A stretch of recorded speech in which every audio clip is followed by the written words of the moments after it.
Okay, audience, I'm about to ask you a very, very tough question, and I want you to be objective in your answer when you go down in the comments section and respond to it. By the way, while you're down there, subscribe. I always forget to ask people to subscribe. So, subscribe, like the video, all that good stuff. Was this a good race? And does Thermal deserve a third try? I want you to be objective in your answer to that question, and we'll talk about it a little bit later in this video. But obviously, the reason that you are clicking on this video is probably the exact reason why many of you immediately, when you saw the Fox Sports coverage freeze as Will Power exited the pits, thought, yeah, I can't wait to hear what David Land has to say about this. And I understand. I am the king hater. I understand. And we're going to do some hating in this video, but we're going to try to be as fair as we possibly can be. But I suppose we'll start off the bat by saying, yeah, 100%. It is unacceptable that IndyCar and Fox went broadcast silent, had no pictures, no sounds for, I don't even know how many laps it was. It felt like an eternity. NASCAR or Fox switched to NASCAR coverage. We'll talk about why that wasn't the worst idea in the world here in a second. But in your second race with Fox Sports as your broadcaster, and in the situation that you were in with Fox, where Fox is paying you more money than NBC was per year, is broadcasting every single race on network television, expectations extremely high, a 46% increase over last year for the TV rating at St. Petersburg. When we went into the season, for better or for worse, I would generally say worse, you really shouldn't, the TV coverage shouldn't be the number one story going into the season. And ultimately, that's the product of a 6-month off season, no testing, and a car that's 15 years old. But Fox was the biggest story of IndyCar going into the season. And for this to happen in this situation, it's a pretty bad scenario for the series to be facing right now. There's no doubt about it. Now, that being said, I suppose we'll shine a little bit of light on this situation if we can. This is not the first time this has happened. It did happen before, and believe it or not, it happened in virtually the identical spot in the season. NBC had this issue in 2019 on their very first race as the exclusive broadcast partner of IndyCar. It was St. Pete. They went down for, I think, somewhere between 15 and 20 laps. I don't remember exactly what it was, but it was a similar part of the race. It was a similar situation and a similar reaction from the fan base. The difference, of course, between NBC and Fox is that I think Fox has set the bar a bit higher than where NBC had it, because the bar was extremely low with ABC, right? And then you're finally on network television with NBC for the season opener, and you're excited, and the, yes, I think at the time I called that strike 2, because strike 1 was the schmozzle at the end of the beginning of the 2018 Sonoma race, where they missed the moment where Alexander Rossi lost the championship, and that was kind of strike 2 with NBC, but they kind of got it back by the Indy 500. This is a different situation, and part of it is because of the stakes of the Fox IndyCar partnership, what it means for the sport now versus what NBC's partnership meant in 2019.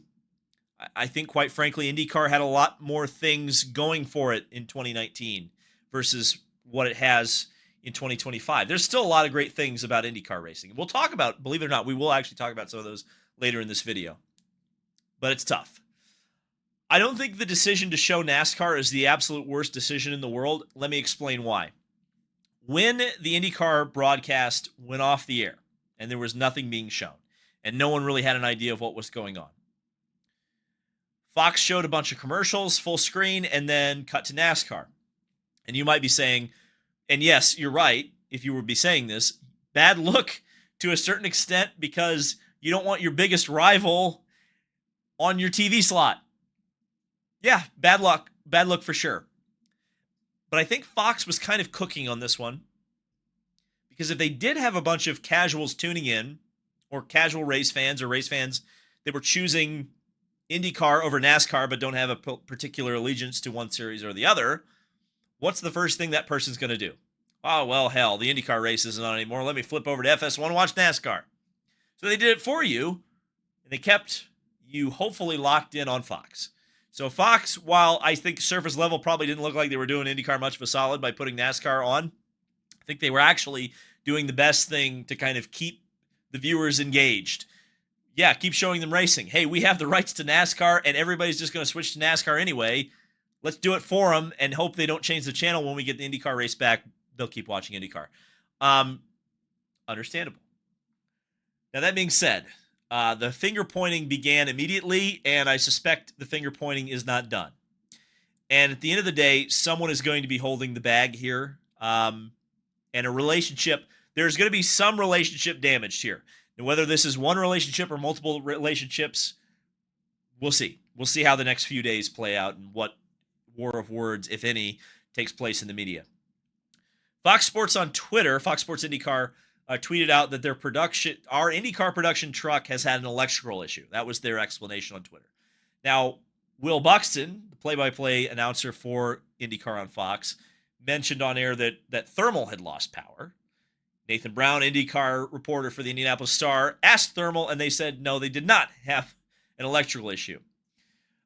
So we'll kind of see how this plays out throughout the rest of the week. I think not the big issue, but the reason in my opinion, now, am I the most educated on this subject? No. But part of why I think we saw this issue is that for all intents and purposes, Thermal is much like St. Pete, where the last place this happened was. For all intents and purposes, is a temporary circuit, at least in terms of IndyCar. The infrastructure really isn't there to put on a professional race. The teams are in their tents, much like they would be at a street course, and my assumption would be that the TV trucks are reliant on generators rather than plugging into some sort of a mainframe on the grounds, like you would at an Indianapolis Motor Speedway or, a racetrack designed to have television coverage, or at least retrofitted to have television coverage, right? So, yeah, I mean, if you're reliant on generators and you're in an environment where it is very hot and dusty, and if you know anything about heat, dust, and electrical things, those three things usually result in things getting blown up, and that seems to be what happened here. That would be my speculation. We'll kind of see as time goes on who ends up getting held accountable for this, because at the end of the day, someone does need to be held accountable. I think there's no doubt about it, because with the stakes, as I've mentioned, of IndyCar and on Fox's partnership and what it means for IndyCar, what it means for Fox, Fox has kind of burned some bridges. If you look at like the NHRA or even some NASCAR fans about the attention IndyCar has been getting, and then you have the bag fumbled in quite this way in the second race, and a race that the fan base was already ready to turn on you for reasons we'll talk about here in just a second. So that's tough. And one of the things that I'm of two minds on is the decision to have the drivers kind of be the face to apologize for it, because it was pretty clear that the drivers were informed once they got out of the cars about what happened. And we heard an apology from Alex Palou, an apology from Pato O'Ward. I don't think Christian Lundgaard quite got the message, because Christian kind of apologized for the race going long. So, message maybe not quite received there, instructions unclear, whatever you want to say. And certainly I think I have some empathy, a lot of empathy actually, for the PR department at IndyCar, because this is crisis, level 1,000. And you have to somehow, as a public relations department, work very quickly to put out what is a raging fire. Again, it's no secret that the fan base has a negative opinion going in about the Thermal Club for 100 different reasons. We'll talk about a few here in a second. But And then you're faced with the broadcast partner, which I've just established is the biggest story of the entire season, becomes the biggest story of this race for the absolute wrong reason. And it's a terrible look. No doubt about it. Should the drivers have to bear the burden of that apology? I would say no, but I also don't think it's the worst idea because I think people like the drivers. And of course, the drivers would really have no knowledge of that while they're driving.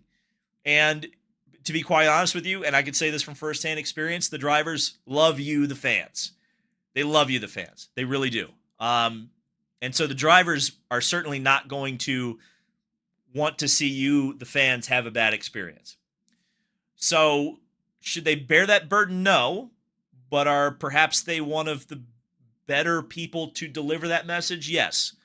So it's a subtle issue for sure. Yeah, I don't know how I feel about it. I'm still kind of on the fence about drivers delivering the apology for the broadcast partner and IndyCar having that issue.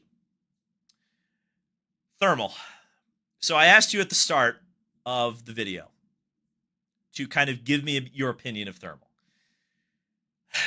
And here's the thing. Thermal has not done itself any favors with its public perception, its image within the fan base. I think one of the biggest mistakes, of course, that they made early on with the $1 Million Challenge was the ticket price. I think once they got the ticket price down, I think that they were on to something a bit.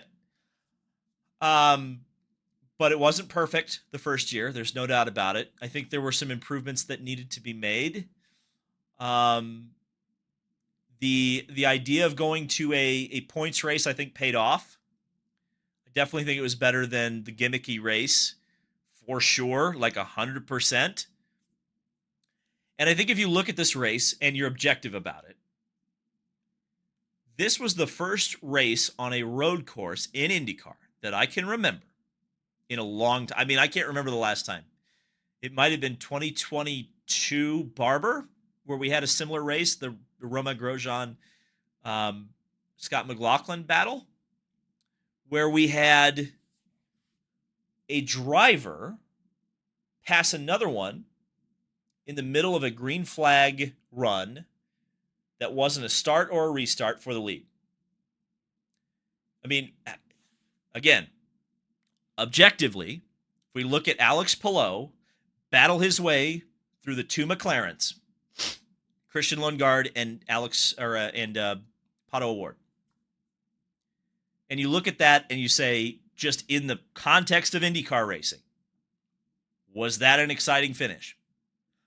I would personally say yes. If this were Portland, Long Beach, Barber, we would probably be saying this was an awesome race.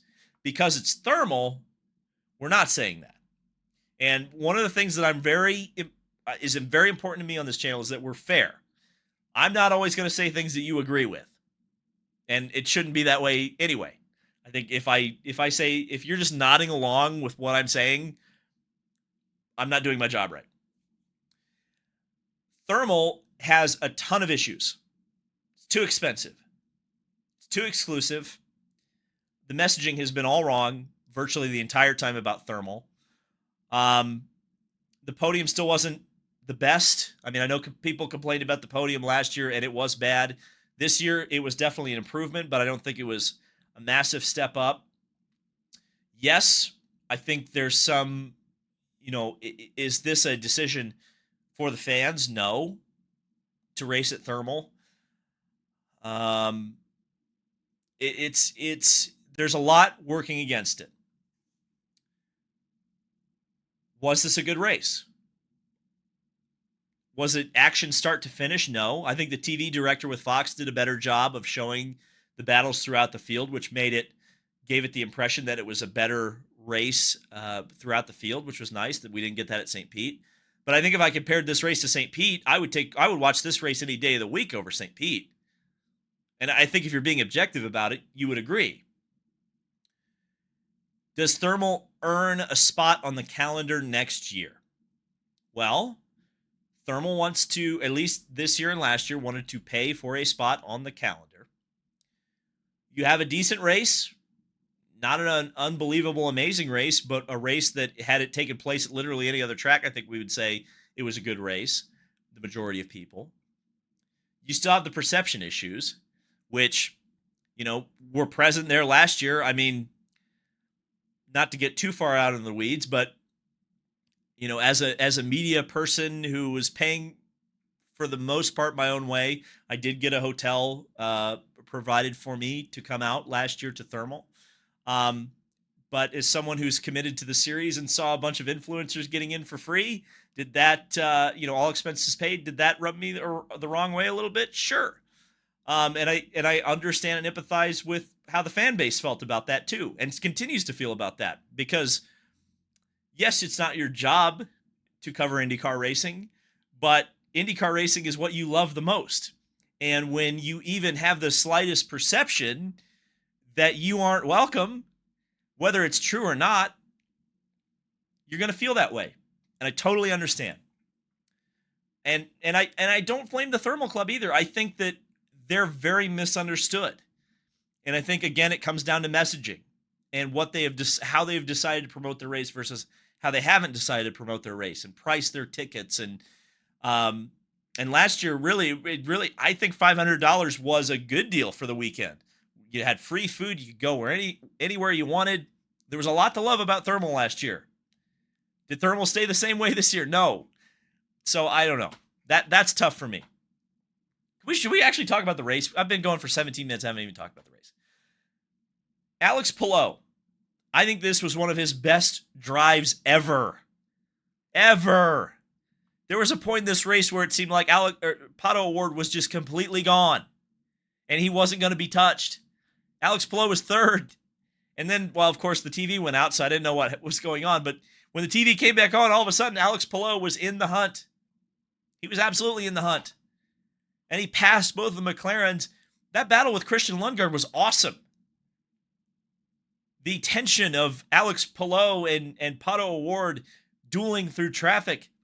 Again, I can't hate the race. I can't hate it. I'm sorry. Believe it or not, all you people who say I'm a negative Nancy, I do like IndyCar racing. Just show me racing. That's all I ask for at the end of the day. So they gave me racing. I enjoyed it. Palou is on a historic run. He's already beginning a historic run. Two out of the first two races. I think the last person to do that was Sam Hornish Jr. back in the IRL. Maybe Sebastian Bourdais did it in Champ Car. I don't think anyone's ever done it in a merge series, win the first two races. You'd have to go way back. Maybe AJ Foyt did it in the 60s. But I wouldn't be surprised if Palou wins Long Beach. He could win Barber. He could win the Indy GP. He could win the Indy 500. He could win Detroit. You can see where I'm going? My God, what are we going to... And, oh boy, doesn't that hurt the narrative of IndyCar racing being the most competitive racing in the world? We'll talk about that maybe in a bit. Maybe on Unverified with Tony Donahue. Pato O'Ward now has an equal at McLaren in Christian Lundgaard. There's no doubt about it. I think we all knew Christian Lundgaard was going to be exceptional. He has been through the first two races of this season, and I think it's elevated that entire team. I think Pato is driving better than he has been. Christian Lundgaard clearly is right on the level of Pato, and I think they've already passed Andretti right now as the second or the third best team in IndyCar behind Ganassi and Penske. And there probably is an argument to be made that they might be able to race with Penske for the number one spot. We'll see as the season goes on. So the team's been elevated tremendously. Speaking of Team Penske, Will Power salvaging a P6 after a horrible start to the season at St. Petersburg, I think is just absolutely exceptional. I knew one of the Penskes would do that. I thought it would be Scott McLaughlin in the Thirsty Threes. Didn't end up happening for two reasons. Number one, he got spun out by the dev dog, Devlin DeFrancesco, there at the start, and Scott McLaughlin as captured by Bob Proctor. And I've seen him do it a couple of times with some other drivers in the past too. Went down and marched down to Devlin DeFrancesco, yelled at him about that. Hey, you know what? We love that about Scott McLaughlin. And then he had a hybrid issue, which I suppose we'll talk about right now. I had it a little bit later in my video, but the hybrids, especially in the Team Chevy cars, whether we're talking Ed Carpenter Racing, McLaren, Penske, all of those teams have mentioned some issues with hybrids overheating. This is a storyline through the rest of the season, I think, until Chevy manages to figure out how to cool off their hybrids. And I'm kind of curious why Honda's hybrids are not overheating. Or maybe they are and they're just not talking about it. But the hybrid continues to be the hybrid. Oh boy. But to come from 21st to P6, Will Power, that's fantastic. Remember, Will Power in a contract year this year for Team Penske. Not sure he's going to return to Team Penske. He could end up at Ganassi. He could end up at McLaren. He could end up in IMSA or the World Endurance Championship. We don't know yet. And I'm sure we'll find out as the season goes on. Both Meyer-Shank racing cars in the top 10. Both Marcus Armstrong and Felix Rosenqvist were strong here last year. They continued that momentum here at the Thermal Club. I think at some point one of those cars is going to be in victory lane. And if you think about it, with their Ganassi tie-in, they were actually the second and third Ganassi cars on the road behind Alex Palou. Robert Schwartzman isn't going to get enough credit for the weekend that he had. Really trials and tribulations for him and Team Prema. Having the car catch on fire in the first practice session, running no laps until qualifying, then getting the car in the show. Right on the first lap, made up 10 spots, went from 27th to 10th, ran as high as 15th, then got into the pits and had pit lane issues, and then we never saw him again. But I think Robert Schwartzman really starting to impress me. And yeah, another big break until Long Beach. Wonderful. But the good news is we do have a test at the Indianapolis Motor Speedway on the road course, but I'll take it at this point. That we'll be covering in person on Thursday, so get to see cars on track on this channel, which is going to be a lot of fun. Going to be good to catch up with some of the folks in the paddock, because I haven't had the opportunity outside of IMSA races to do that this year. So that'll be good. Look for that here on the channel. And then, of course, we go to Long Beach. Well, I don't know, not me. I think I'm going to do a free stream for Long Beach. So if you guys want to watch Long Beach along with me, it'll be live and free here on the David Land channel. So check that out. And then, of course, Barber, which is in the month of May, which I don't know how I feel about that, but the month of May is coming up very, very quickly. So, again, let me know what you think about Thermal. I hope I didn't glaze them too much. I tried to be as objective as possible. I hope you guys were too, and interested to see what happens throughout the week with the discussion around Fox Sports and the Fox Sports Blackout. Thank you guys so much for watching. This has been David Land on YouTube. Much more content on the way. Tune into Unverified on the Unverified channel. For a discussion in depth about everything that happened at Thermal, both on and off the racetrack. Thank you guys, and we'll see you in the next video.